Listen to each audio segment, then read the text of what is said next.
Umar radiallahu anhu, we all know about Umar. His stories are endless. Now the huge figure, the one who sat on the horse, his feet would touch the floor, the one who stood out when the whole army stood there, he was the one that stood out.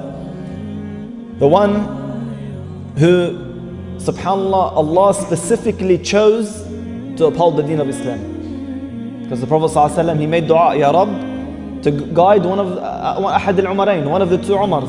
One of them was Abu Jahl and Umar ibn Khattab. And Allah Azza wa Jal specifically chose Umar radiallahu anhu, specifically chosen by Allah to be the one that upholds Islam. Umar radiallahu anhu, we all know his stories. His famous statement, can I chop off his head? Ya Rasulullah, can I chop off his head? Umar radiallahu anhu was the man who when all of the Muslims, even the Prophet ﷺ and Abu Bakr were migrating to Medina in secret, in hiding, Umar was the one who, when he wanted to migrate, he got up, he walked into the middle of the city, the Kaaba, where the marketplace and all the people are standing, and he told them, I've accepted Islam and I'm migrating to Medina. Anyone who wants to make his mother cry, and his wife a widow, and his son, his children, orphans, follow me behind the mountains. It was a man. It was someone who never hid. He was the one who, when he entered Islam, no one dared persecute him. Like the rest of the Muslims, they were torturing and punishing him, they were massacring him, they put him in an actual group and massacred them. Umar radiallahu anhu, when he saw this happening to the Muslims and no one dared challenge Umar, what did he do? He didn't want to miss out on the reward. So he went and literally knocked on the doors of the leaders of Mecca so that they could persecute him. He would knock on the door and tell them, I accepted the religion of Allah, the religion of the Prophet ﷺ, and they would close the door in his face. No one would dare challenge him. Who's going to hit Umar? Then he'd go to the second door. Again, even to Abu Jahl's door. He knocked on the door. Abu Jahl as well slammed the door in his face. Umar was the one who, if the companions themselves used to be scared of. The companions. One day he was walking and 3 companions were behind him. Included behind him was Khalid ibn Walid, the general who never lost a battle. Umar turns around to tell them something and they all got scared. So Umar says, why did you do this? And are you scared because of my oppression or because of my justice? They go, because of your justice. He gives them, may Allah increase your fee. Umar ibn Khattab was the man who when there was rumor of a lady who was speaking to someone behind her husband's back, he just turned around to look at her, she lost her baby. Umar was a man who Allah Azza wa Jal loved.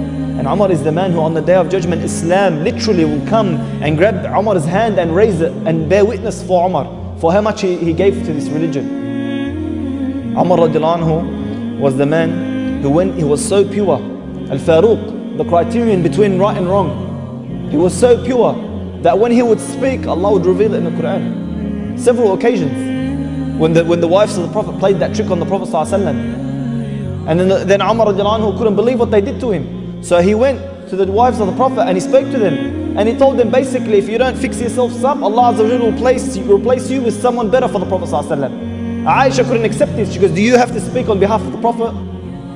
A little while later, Allah Azza wa Jalla revealed in the Quran those exact words. That if you don't basically fix yourself up, Allah will literally replace you with better for the Prophet ﷺ. In another occasion, when Umar radiallahu came to the Prophet ﷺ and told him, Ya Rasulullah, shouldn't we make Maqam Ibrahim, that place where the footstep of Ibrahim is next to the Kaaba, shouldn't we make that a place of prayer? A little while later, Allah Azza wa Jalla reveals in the Quran, وَاتَّخِذُوا مِن مَقَامِ إِبْرَاهِيمَ مُصَلَّى, and take from the place of Ibrahim a place of prayer. And subhanAllah, this is how pure this man was. Umar ibn Khattab was the man who, if everyone on the face of this earth was destroyed, he would have survived. That time when the battle of Badr occurred, and Umar radiallahu anhu, the Prophet ﷺ done shura with the companions, and Umar gave his opinion and all the rest of the companions agreed on one opinion. And the Prophet ﷺ took the opinion of Abu Bakr and the rest of the companions.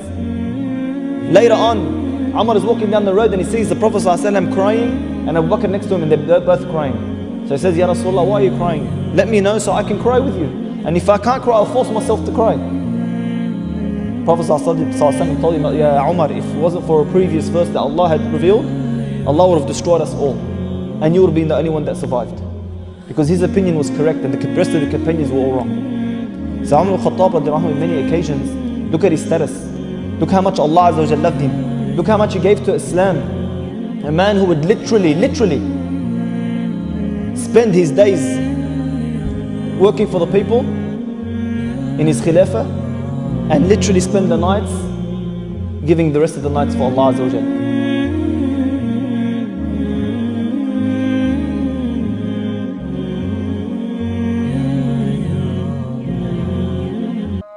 لا إله إلا الله لا إله إلا الله لا إله إلا الله ما لنا رب سواه